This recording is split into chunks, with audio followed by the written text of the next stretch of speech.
going to talk about transport and full counting statistics with Inform Monte Carlo. Emmanuel, can you guys hear me? Not too well. Could you please make it a little bit louder? I can try. Yeah, but let's see, because otherwise we mess up everything.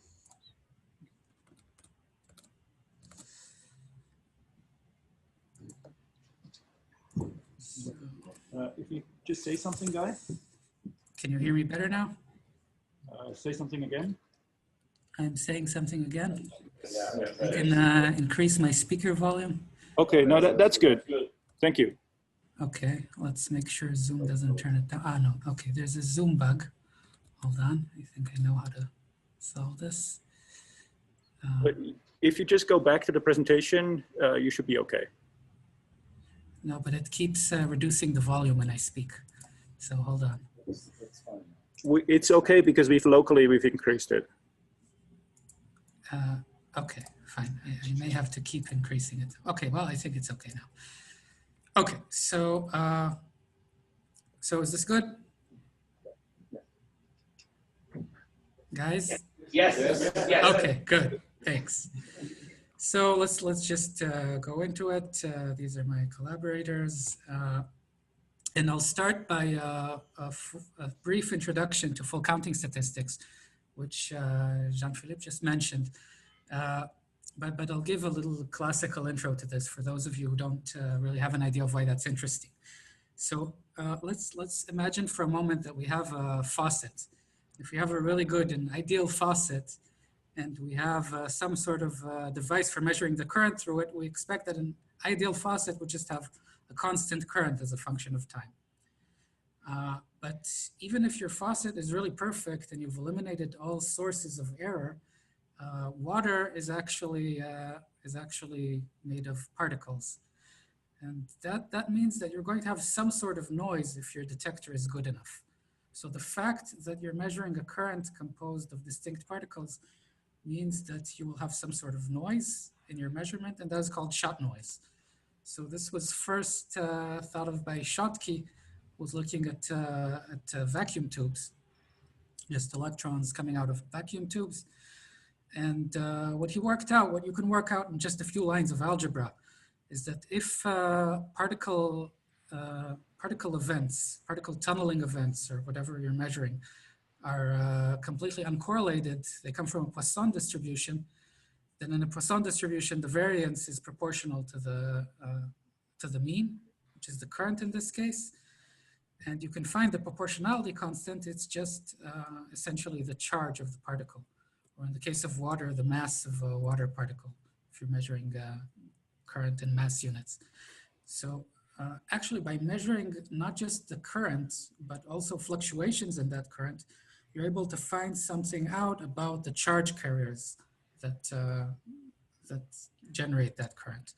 So this is quite interesting. And it's clear that that information is not just in the current alone. Now, if you go to the quantum case, just non-interacting quantum systems, then you know for these junction systems that people have just mentioned, you have a Landauer formula. You can calculate the exact current for a non-interacting system. And you can modify that very slightly to get an expression for the noise. And that noise, even for a non-interacting quantum system, is already different from the classical Poisson limit. It's actually always, the quantum noise is always suppressed compared to the classical limit. And it's only the same when transmission goes to 0, where when transition goes to 1, actually the quantum noise is fully suppressed, whereas the classical noise would be much larger. So this is quite well understood since the 90s from the work of Levitov and Lesovic. And it's nice, but what about interacting systems? So it turns out that actually not that much is known. It's often very hard to calculate shot noise, and it's certainly hard to calculate higher moments of things like currents. But experiments actually do pretty well. So, okay, we just had a mention of experiments in cold atoms. There are a few other things that have been done there. Here's an experiment with carbon nanotube junctions, which essentially try to go to very weak voltages, very small currents, very low temperatures in order to get to a theoretical regime where you have Fermi liquid theory applying. And that was, it's about the borderline of what the experiments could do. And then you have one theoretical result here from this paper. And so this should be 5/3. And everything else on this plot that you see, I hope that you guys can see my mouse actually, is unavailable from theory. Or there's no good theory to calculate it. So that's an interesting challenge. You can make it a little bit more difficult by thinking not just of current, but of full counting statistics. So you can think of higher moments of the current or a change in population in one of the leads. And you can think of a generating function of all these moments in terms of a counting field, lambda. And if you know this z of lambda and t, then you actually know all the moments, and you actually know more than the moments because you can work out probability distributions for different kinds of events. So a nice little classical example of why that's interesting is bus bunching. So you guys probably know that if there's a route in a city and you have a couple of buses going across it, and it takes time t to go across the route, then you would naively expect that putting 2 buses on it would mean that after a bus just passed, you'd wait a time t over 2, typically for the next bus. But in reality, if you've ever waited at a bus station, you know that you wait time t, and then 2 buses come right after the other. So you know, there's a pretty simple reason for that. The first bus picks up some passengers, it waits because of that. Then the second bus has less passengers to pick up, comes a little closer. So you get an effective, attractive interaction between buses mediated by the loading and unloading of passengers. And that means that very quickly you get a spike in the distribution, which is at the later time t. And to actually see this, to actually analyze this, it's not quite enough to just look at the mean of the distribution. You really want to look at the probability distribution of the first bus arriving sometime after the 0th bus has left. And that is immediately available from full counting statistics, as well as the second bus and so on.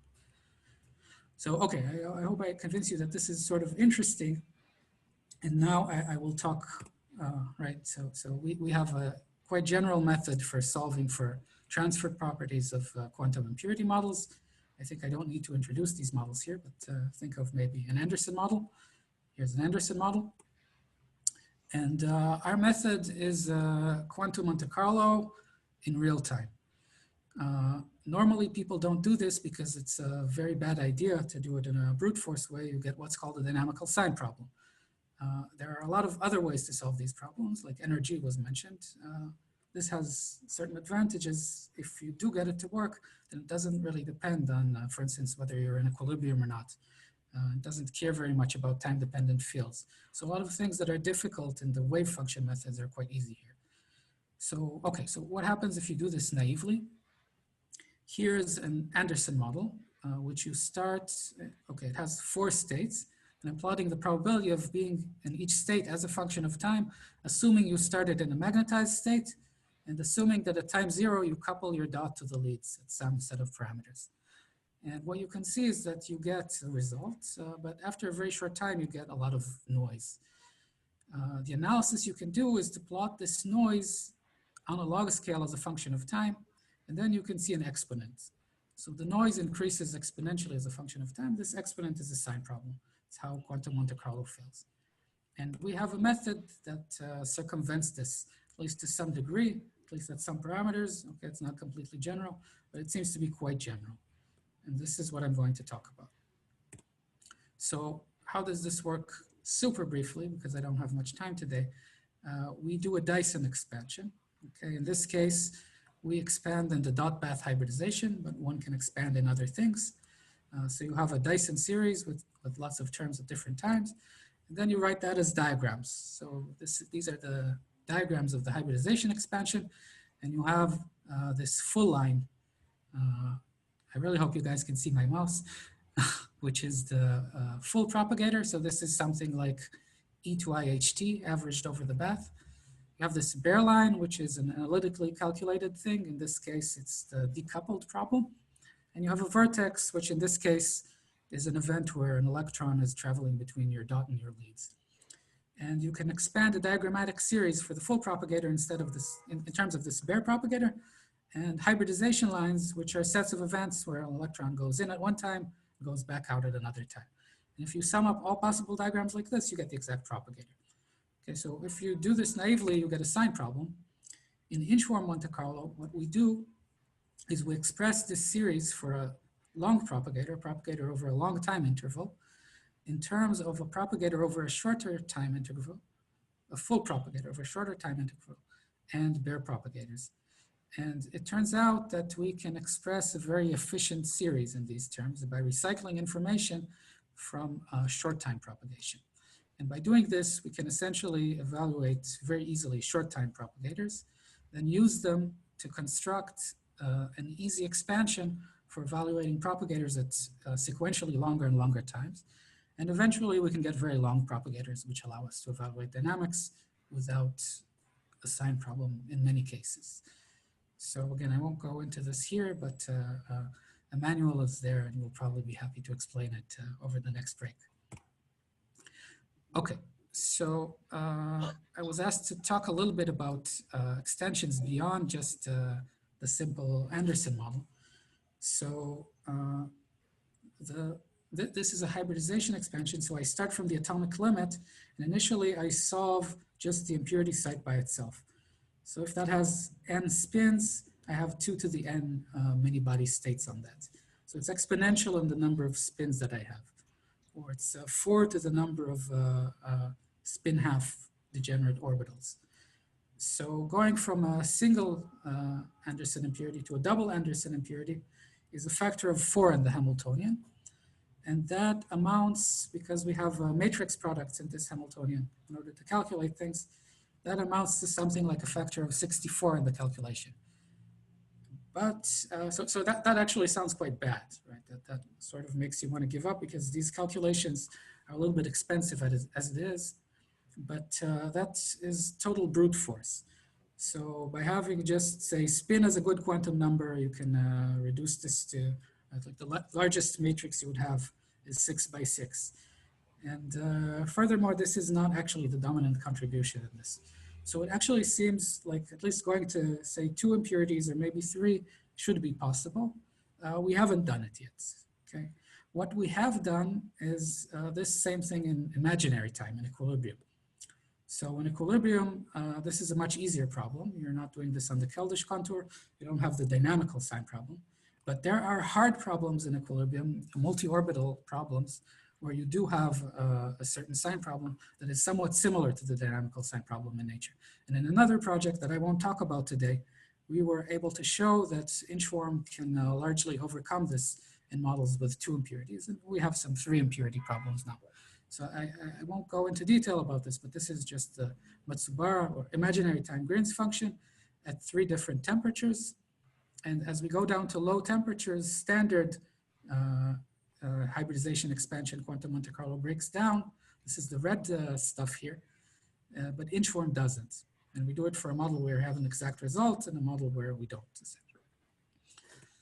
Okay, so now that we've gone through the methodology a little bit, I want to talk to you about results. So let's talk about full counting statistics in the Anderson impurity model. So when we first did this, we just wanted to see that it gives the same result. So we did this at the non-interacting limit, where we have an exact solution. And this is not trivial for the hybridization expansion because we start from the atomic limit. So it's a good benchmark and it works quite well.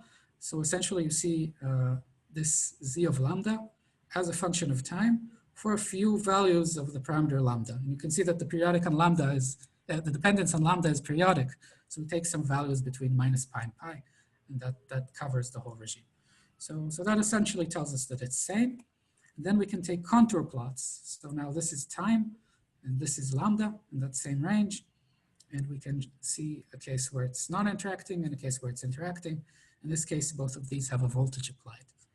And the first thing you might notice is that there's not much difference, right? Like you don't immediately see it as being very different as you turn on the interactions. But what's interesting about full counting statistics is what you can extract from them, not the generating functional. So one of the first things that I talked about is these distributions.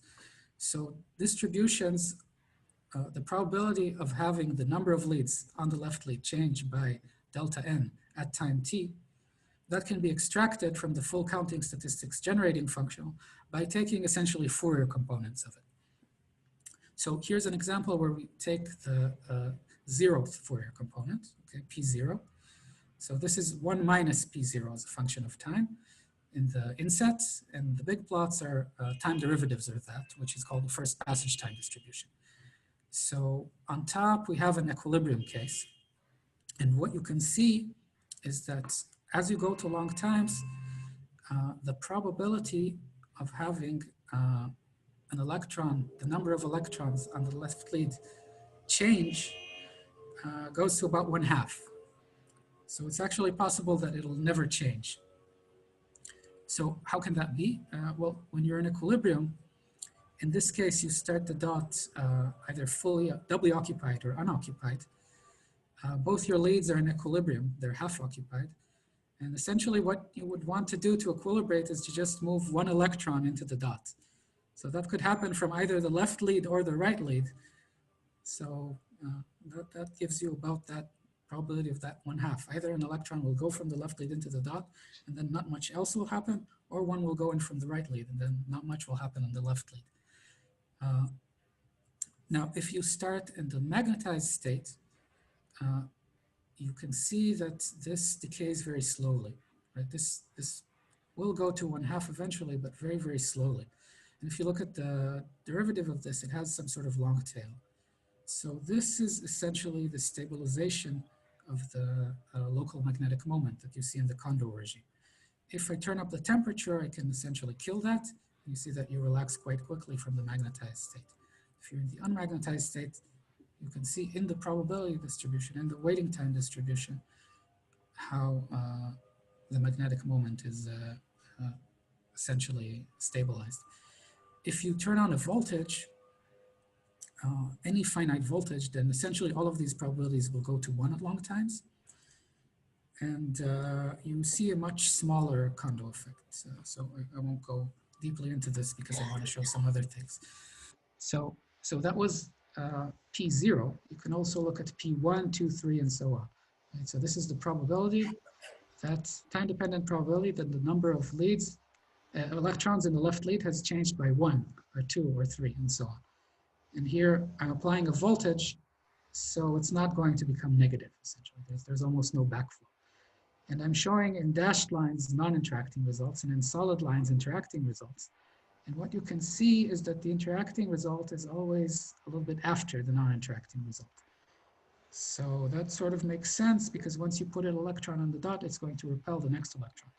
So what you can do to quantify this a little bit is look at the distance between two pairs of peaks here, between two adjacent peaks in the non-interacting and interacting case.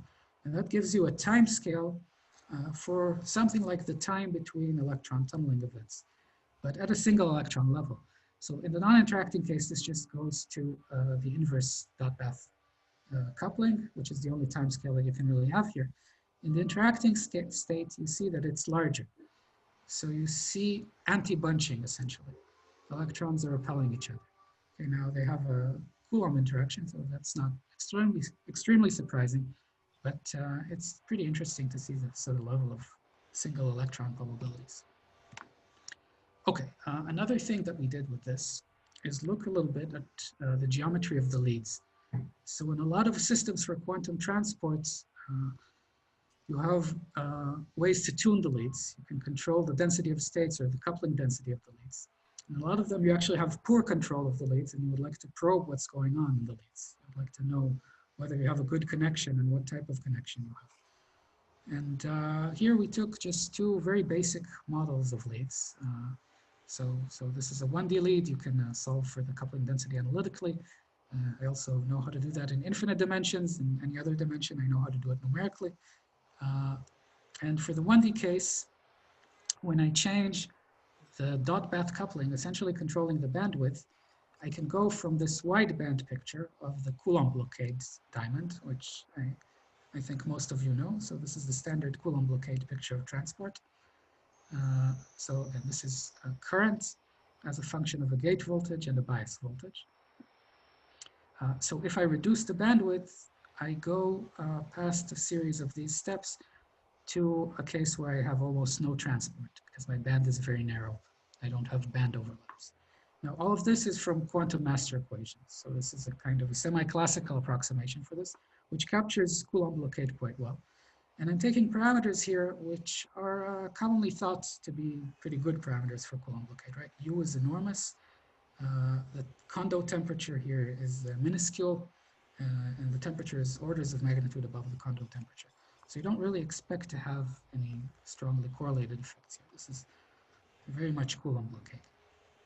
But what I'm going to do now is take some cuts across these distributions, essentially at the symmetric points. You have 5 minutes. Okay, and at this other special point, okay, where these lines almost meet. And on the left, I show you the master equation result. On the right, that's the exact result from our intro Monte Carlo. And you can see immediately some differences. Okay, so even though we're nominally in Coulomb blockade, you see that this strong Coulomb blockade that's predicted from master equations is very quickly broken. And that's because you have a large interaction. So you have large interaction-induced broadening effects that are not accounted for in master equations. So that's kind of nice. As you go to the wideband limit, this gets better and better because there's a Markovian approximation in master equations, which is good at the wideband limit. Now, if you go to the noise, you see that this is a much more sensitive probe of interactions. So what you see is now there's a real qualitative difference in the noise between the master equation prediction and the exact prediction. You not only see noise immediately at weak bias in this regime, which corresponds to condo, you see a pretty different dependence on voltage. In the opposite regime, right, which is, you can think of as mixed valence basically. So you see that master equation predicts that thermal noise pretty much saturates. So you don't get a lot of extra noise or shot noise from voltage as you turn on the voltage. Thermal noise is really what sets the scale here. And you see that if you do the exact calculation, then thermal noise is drastically reduced, and really things are rapidly dominated by shot noise. So this is quite nice. I'm working now on seeing how these things change when you change the leads. So this essentially explores bandwidth so far. And these are some preliminary results, still approximate, of what happens when you go to the condo regime. So here temperature goes down as you go up. You're still not quite in the condo regime, but this top left plot is essentially a derivative of the plot that David was showing earlier. And you can see the condo effect in the current here. But the interesting thing is that you can see effects of condo appearing in the noise a lot earlier, at higher temperatures than you would expect. So you see signatures of condo above the condo effect, and we still have to verify whether this prediction is realistic. Another thing we did, and I really don't have time, is heat currents. So you can set temperature bias across the junction. And then in addition to current and its noise, particle current, you can look at heat current and its noise. And from those things, you can extract entropy generation. And in all of these plots, dashed lines are master equations, and the x's are exact results. And we have sets of, right, and we keep the left lead temperature at a high temperature on these left sides and at a low temperature below condo on the right sides. So as we go to the right sides, the left lead is in condo.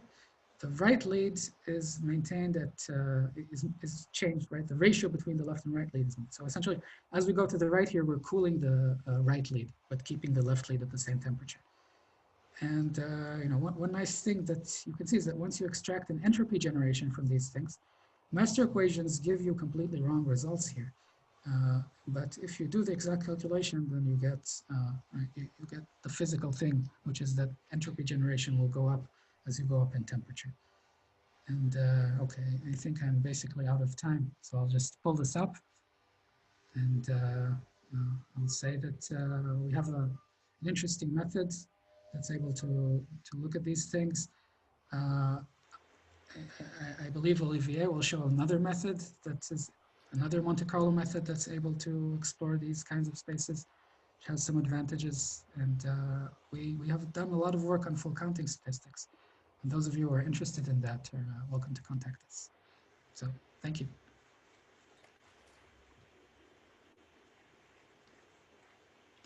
Thank you very much. So I don't know how to proceed with the question, but perhaps people can ask questions and I will repeat them. I don't know if you can hear them directly, so let's try. So Jan. I can hear you, but not anyone else. Beginning in the introduction, you showed noise measurement. You said only one of the data lines was the steering for it, and the other one not. So how far are you towards simulate such a So could you hear the question or? Not at all. Okay, so at the beginning of your talk, you showed a couple of curves. In one case, you had an exact solution, and in the other case, there was no exact solution. And I guess the question, can you say again the question? How close are you to simulating the noise experiment? Are you talking about this slide or? Earlier slide. Back.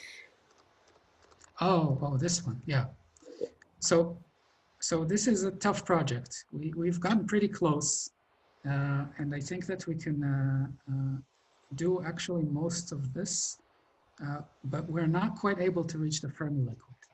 It's really tough for us to reach the Fermi liquid.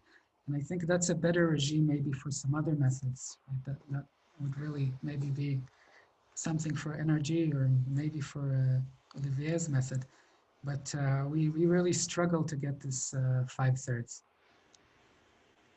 I think we can do it. It just requires an unreasonable amount of computer time.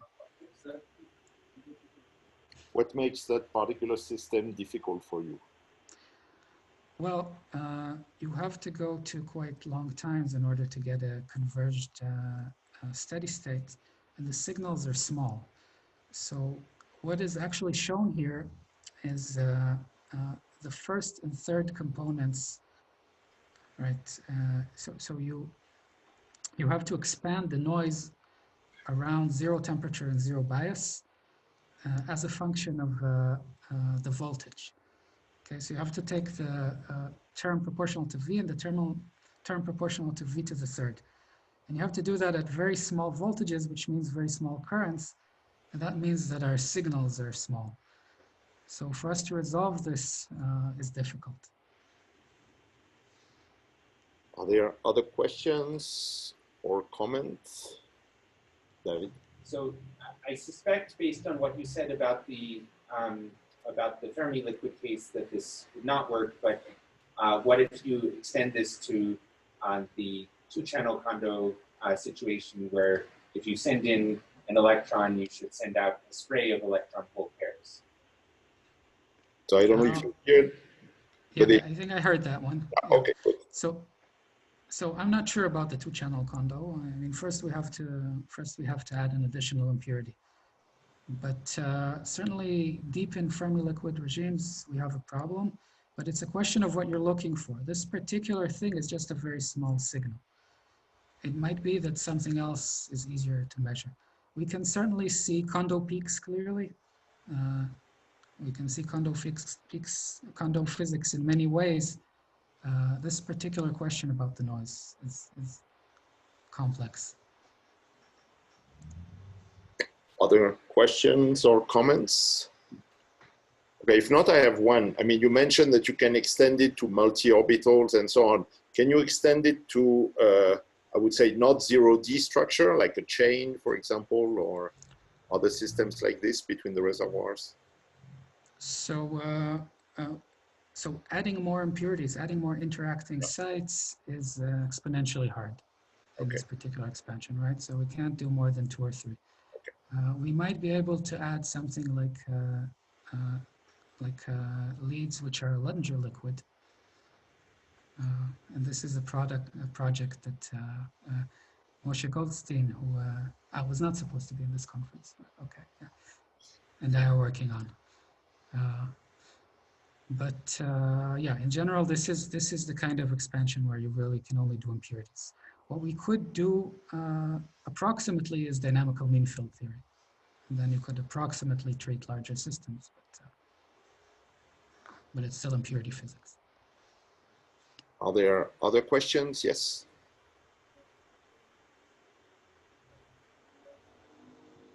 So can you repeat how you technically take into account the geometry of leads?